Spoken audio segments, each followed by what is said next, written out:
Hey guys, and welcome back to Morgs Menu. So today we're going to be doing another Cooking 101 video. I did part one of this video a couple weeks ago now. I'll link it down below if you have not seen it, because if you did miss that, you definitely want to watch part one first. For my Cooking 101 series, I'm just going over some beginner cooking tips and tricks that I've found over the past couple years of figuring out how to cook that I think will be helpful to you all. The first three videos I basically am breaking out into three parts. The first video talked about what you want to do before you even start cooking, before you turn on any type of pan, all the preparation that you can do before starting cooking to help you have a successful meal. This video is going to talk about what you're going to be doing during the actual cooking process and some tips and tricks for that overall process from start to finish. And then the last video is going to be everything that you can do after to help improve the meal for the next time that you cook it. So without further ado, let's go ahead and get this middle process started.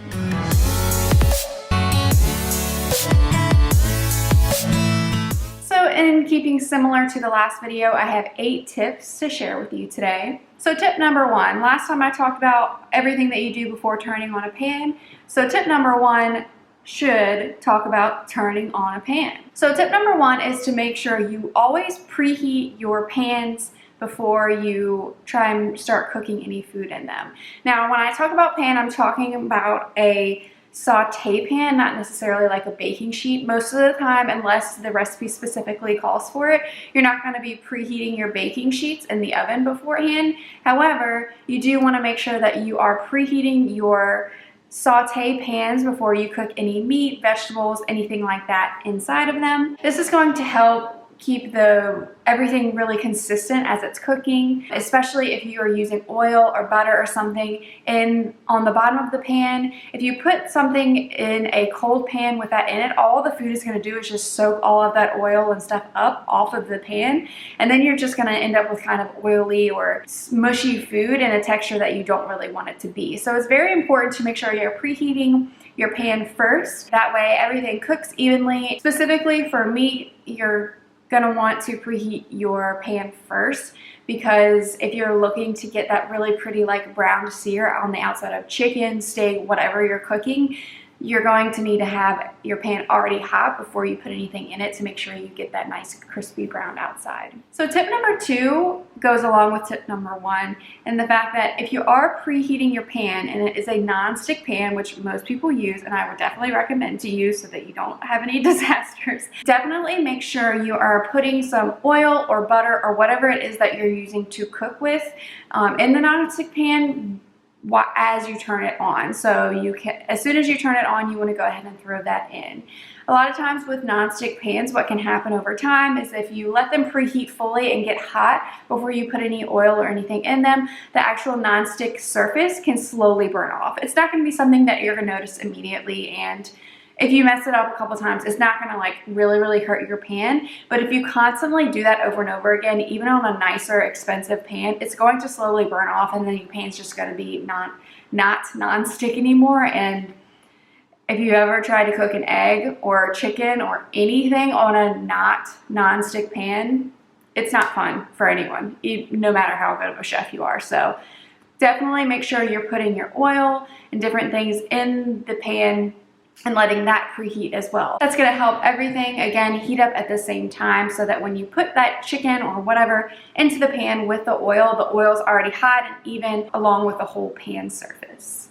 So tip number 3, we're gonna still be talking about saute pans, and I wanted to make sure I included enough tips around this, because a lot of times with recipes that you're just kind of taking a bunch of ingredients and maybe putting it in a casserole dish, or you're just cutting it up and putting on a baking sheet, those are going to be a lot easier for you to follow step by step. But when you do incorporate a saute pan, obviously a lot of recipes do use that, and so that's kind of where it becomes more of like you need more skill, better timing, different things like that. So I just wanted to make sure I included plenty of tips around the whole saute pan situation. So tip number 3, after you've preheated your pan fully with oil or butter, whatever you're using to cook with, you want to make sure that you are not overcrowding the pan with the amount of food you're trying to fit in it. This really goes for everything, but specifically to meat. As I mentioned before, you want to make sure your pan is hot and has hot oil in it to get a nice sear on any meats that you're cooking. But you're also going to prevent that nice sear from happening if you're putting too much in your pan at once.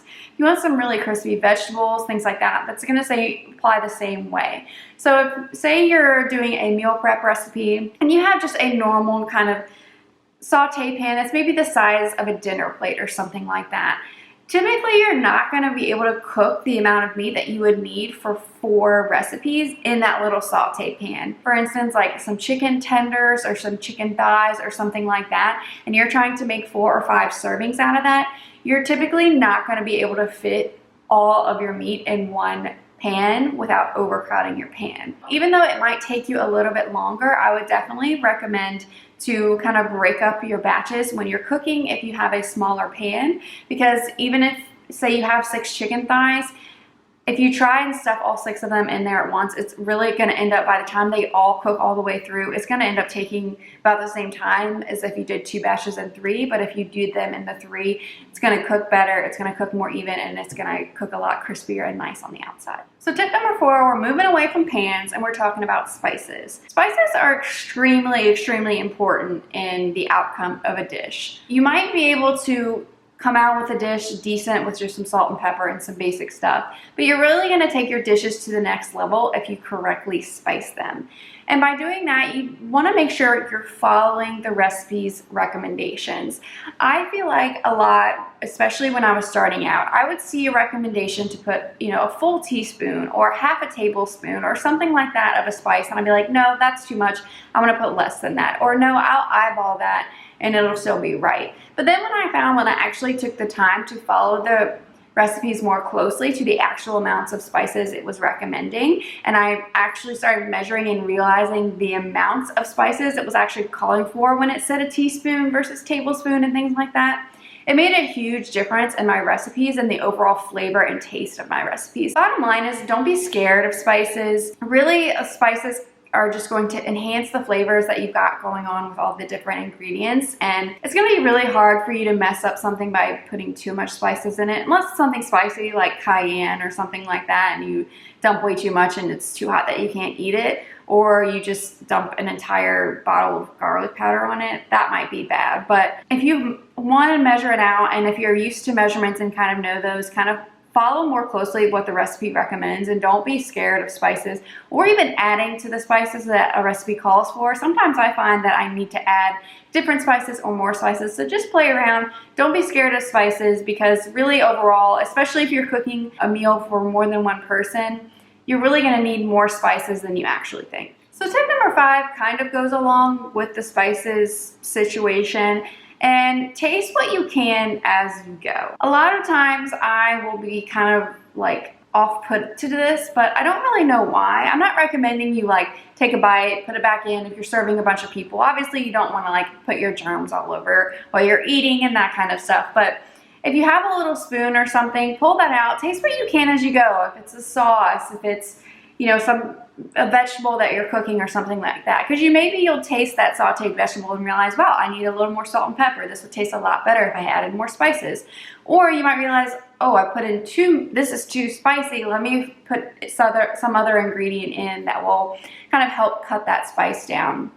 That's really going to, help you at the end, because if you don't taste a little bit as you go, especially as you're learning, it's going to be really hard to know at the end, before you're serving it to either yourself or whoever you're serving it to, what it's going to taste like. And so it's way easier to catch a recipe and catch something that might not taste very good towards the beginning or middle of your recipe, rather than trying to fix something at the end.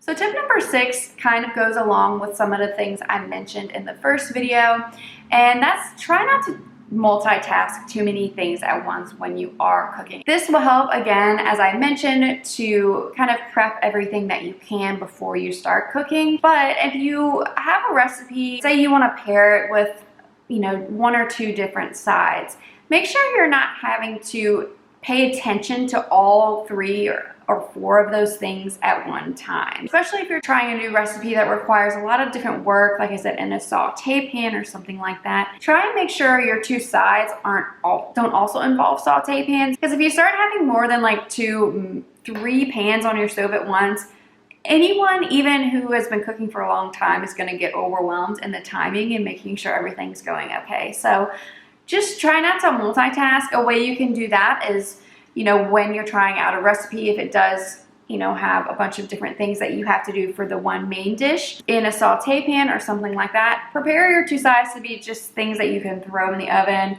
or make it a salad that you just have to cut up and prep, or some chopped fresh vegetables or fruit or something like that. Make sure it's not going to be too difficult for you to try and do everything, because trying to multitask when you're trying out a new recipe is just gonna end in you forgetting something, you burning something, or you just getting flustered and wanting to give up. Tip number 7 also ties into the last video. I talked about investing in some good cooking utensils in that video. A good utensil that you can have for during the cooking process is investing in a meat thermometer.